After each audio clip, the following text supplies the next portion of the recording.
یہ غصہ ہے، اور اسلام میں آپ کو غصہ کرنے نہیں کہا، غصہ پینے کے لیے کہا۔ غصہ کرنے نہیں کہا، غصہ پینے کے لیے کہا ہے۔ غصہ پینا ناجائز چیز ٹھیک ہے، اس کے لیے آواز اٹھانی چاہیے، لیکن جہاں غصہ کرنا، ممی بلا رہی کھانے کے واسطے، رکو ممی 2 منٹ، نہیں، یہ بے ادبی بھی ہے اور غصے کا سبب بھی بنے گا۔ تھپڑ کھا جاؤ گی، سوچ لو، خواہ مخواہ ممی کو غصہ کرا دیا، نہیں کرنا ایسا۔ تو بیسٹ مومن وہ ہے جو غصہ پیتے ہیں، اور یاد رکھنا غصہ پیتے ہیں یہ مجبوری کا کانسیپٹ نہیں ہے، عبادت ہے۔ پاور ہے ہمیں کہ ہم تھپڑ مار سکتے ہیں، لیکن ہم نہیں مار کر کے غصہ پی لیے، یہ ہے غصہ پینا، اور یہ ہے ہماری شان۔ مائیں بھی اس بات کو سمجھیں، پٹ سے مار دیتی ہیں، سارا غصہ شوہر پہ تو نکلتا نہیں، بیٹیوں پر، بچوں پر نکل جاتا۔ اللہ پاک ہم سب کو اس پر عمل کی توفیق نصیب فرمائے، اور اس وصف خاص سے ہم سب کو نوازے۔ تیسری شان بتایا والعافین عن الناس،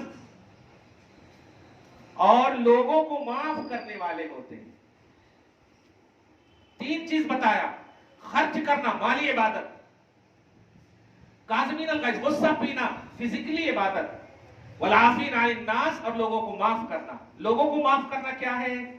حیدرآباد میں خاص طور سے ان باتوں کو میں دیکھ رہا ہوں، ارے موتا میں 10واں 40واں 20واں یہ سب بھی ہوتا، اس میں بھی نہیں بلانا، انہوں کئی کو نہیں آئے تھے ہمارے ولیمہ میں، میں کہیں بلاؤں نہیں۔